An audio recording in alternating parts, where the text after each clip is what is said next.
Ravie de vous retrouver. Alors la petite vidéo du jour, eh bien je vais vous parler de la pollution électromagnétique. Il se trouve qu'il n'y a pas de hasard. Je suis tombée sur un reportage qui avait été filmé avec des agriculteurs et qui expliquait comment les lignes à haute tension, tout ce qui était électrique, tout ce qui était perturbation d'ondes avait des conséquences sur le cheptel, sur le troupeau, sur les vaches, pas des bonnes, vous en doutez, sur les habitants également. Et donc, en fait, pourquoi ça? Parce qu'en fait, il faut savoir que la pollution électromagnétique, qui n'existait pas il y a 40 ans, 50 ans, 60 ans, s'est développée énormément, notamment ces dernières années avec la 4G, 5G, etc., etc. Et qu'en fait, cette production aussi, ce besoin d'électricité pour répondre aux demandes, des foyers et cetera, ça peut être aussi les éoliennes et cetera, et bien, on se rend compte, que ça a des interactions, que cette pollution électromagnétique accentue, elle va accentuer, alourdir tous les phénomènes géobiologiques qui sont l'eau, beaucoup d'eau, des cours d'eau, des rivières, de l'eau stagnante qu'on appelle des nappes d'eau.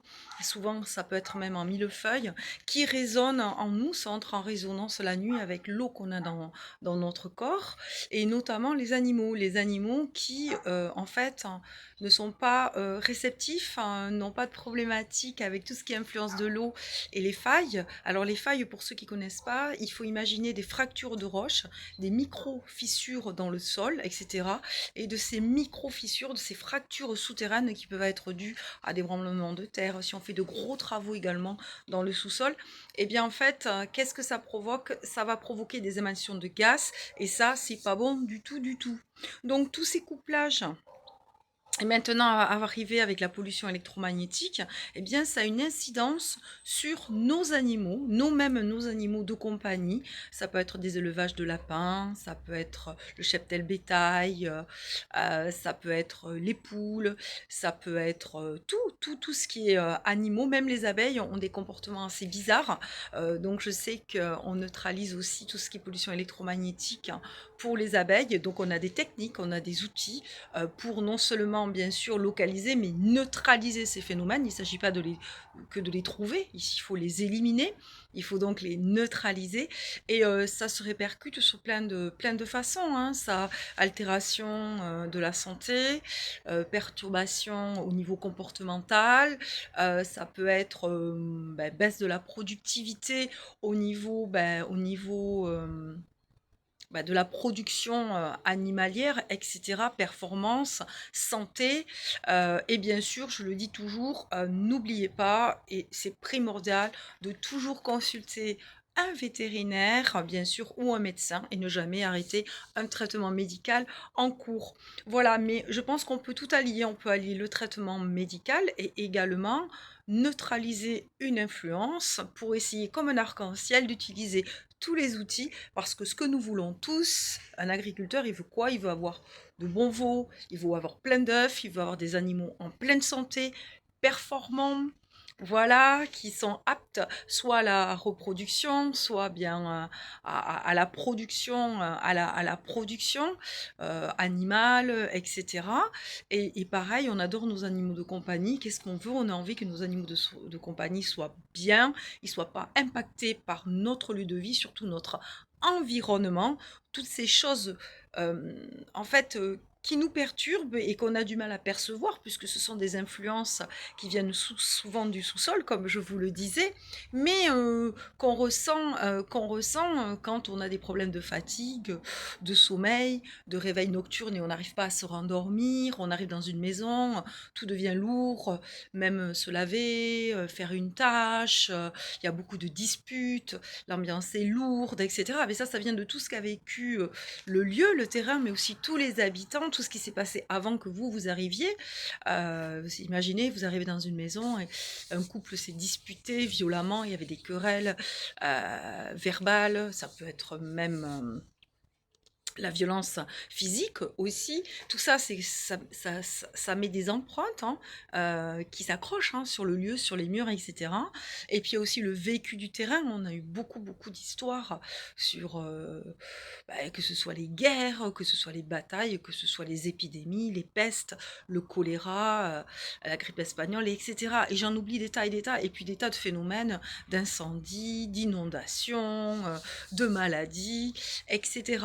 Donc tout ça, en fait, ça plombe un lieu, et d'où justement le travail de la géobiologie qui va être scindé en deux. Il y aura toute la partie énergétique, tout ce qui est subtil, mais qui abaisse notre vibration et qui abaisse le lieu au niveau vibratoire, et ensuite tout ce qui est donc l'influence de l'eau, les failles, etc., notamment la pollution électromagnétique qui elle en plus tout est électrique hein, maintenant, on a les portails électriques, on a les comment on appelle ça, les volets électriques, tout est électrique. Avant aussi on n'avait pas le micro-ondes hein, on fonctionnait au bois hein, il y avait la cuisinière à bois beaucoup à l'époque, et c'est vrai que nos anciens travaillaient jusque dans les années 45 1950, mais les maisons étaient toutes petites, hein, c'était souvent une, deux, trois pièces, et travaillaient donc l'influence de l'eau, des failles, ils savaient faire le nettoyage de printemps, aérer, lessiver, purifier, faire la crémaillère, et donc enlever tout ce qui s'était passé avant, et comme si on faisait une belle machine, hein, on lessivait tout, on nettoyait tout, on purifiait tout, et tous les travaux de pénibilité aussi qu'il y avait eu sur la maison, pour la construction, et on faisait une grande fête qui chassait toutes ces énergies, on fermait la porte à tout ce qui s'était passé avant, pour entamer une nouvelle vie, souvent un nouveau couple qui allait fonder un foyer. Voilà, donc je suis Christine, je suis basée dans le 64, je travaille à distance, ça peut être WhatsApp, Messenger, etc. Sur plan, bien entendu.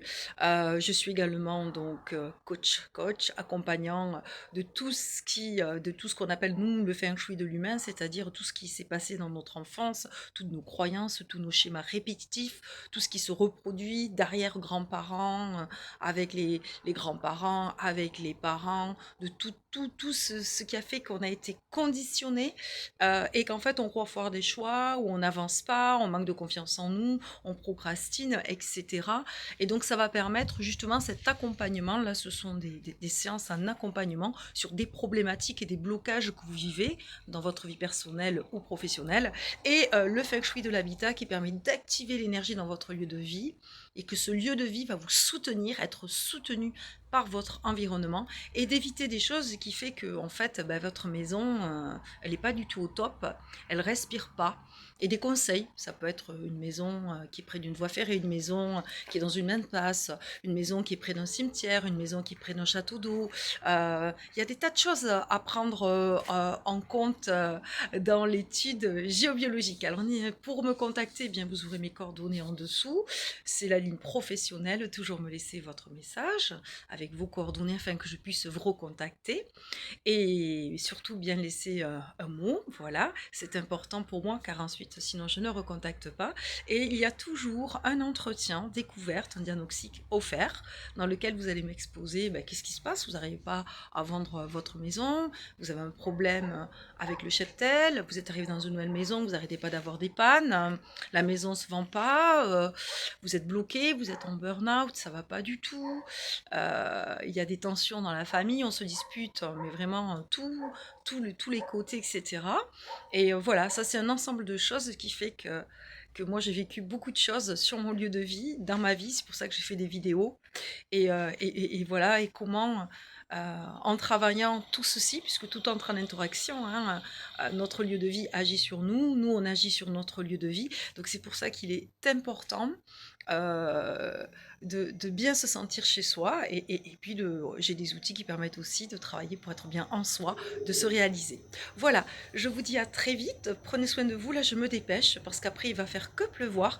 On m'a donné quelques petites plantes à planter, donc des plantes fleuries, donc j'ai oublié le nom, et je vais me dépêcher de faire tout ça avant que la nuit tombe, et ça va être mon petit moment où je vais mettre les mains dans la terre, un peu de terreau, un peu d'eau. Bon, ça, j'ai pas à m'inquiéter parce que je sais que dans les jours qui suivent, il va beaucoup pleuvoir. Et puis, on envoie plein d'énergie positive. Et comme disait Bouddha, peut-être aussi, allez dehors, ne serait-ce 5-10 minutes, buvez une tisane, buvez une boisson chaude ou froide, respirez, videz-vous la tête et n'oubliez pas, j'ai fait des vidéos pour le conseil du matin, on respire, on boit chaud, on attend avant de prendre son café, on essaie de se trouver des moments de détente, vous voyez là je remue un peu les épaules, etc. Oh, qu'est-ce que ça fait du bien ce bon air et un peu de se vider la tête, voilà, pour ensuite, pour ensuite attaquer la soirée et se coucher calmement, hein. Surtout n'oubliez pas, le coucher c'est très impératif d'être au calme et de se couper de sa journée. Je vous dis à très vite, bye bye et merci, veuillez m'excuser, un petit chat dans la gorge, merci pour les petits pouces, merci pour vos soutiens, pour vos partages si vous le souhaitez. Merci pour ceux qui me suivent. Bienvenue aux nouveaux abonnés. Et puis merci pour ceux qui osent, qui vont oser mettre des commentaires et si possible des gentils commentaires. À très vite pour la prochaine petite vidéo. Prenez soin de vous. Bye bye.